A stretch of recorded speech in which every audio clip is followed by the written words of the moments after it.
नमस्कार, hi hello friends. आपण माझ्या एका मागील व्हिडिओमध्ये फ्रेंच नॉट कशी बनवायची ते पाहिली होती.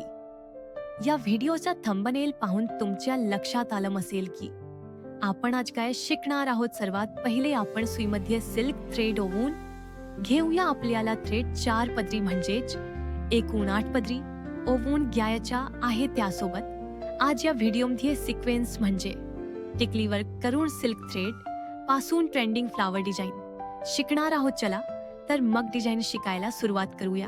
सर्वात पहिले सुई कपड्याच्या खालून वर काढायची आहे. पुढे थोडे अंतरावर एक सिक्वेन्स ठेवायचा आणि त्या सिक्वेन्स मधूनच फ्रेंच नॉट घ्यायची. व्हिडिओमध्ये दाखवल्याप्रमाणे हा आपल्या फ्रेंच नॉट डिझाईनचा दुसरा प्रकार आहे. अशाच प्रकारे मी 2 ते 3 असे नॉट करून दाखवले आहे. ह्या नॉटची प्रॅक्टिस केली तरच पुढील आपले फ्लावर डिझाईन छान दिसेल.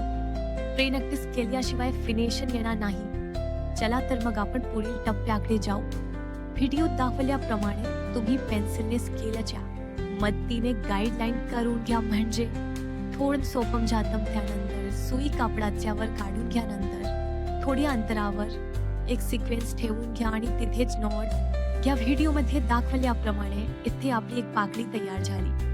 आता दुसरी पण अशाच पद्धतीने तयार करून घेऊया. अशा पद्धतीने आपल्याला 7 पाकळ्या तयार करायचे आहेत. मग आपली फ्रेंच नॉट फ्लावरची डिझाईन तयार होईल. व्हिडिओ आवडला असेल तर लाईक नक्की करा, कमेंट करायला विसरू नका. माझ्या आरी वर्क बाय प्रीती या चॅनलला सबस्क्राईब करायला विसरू नका.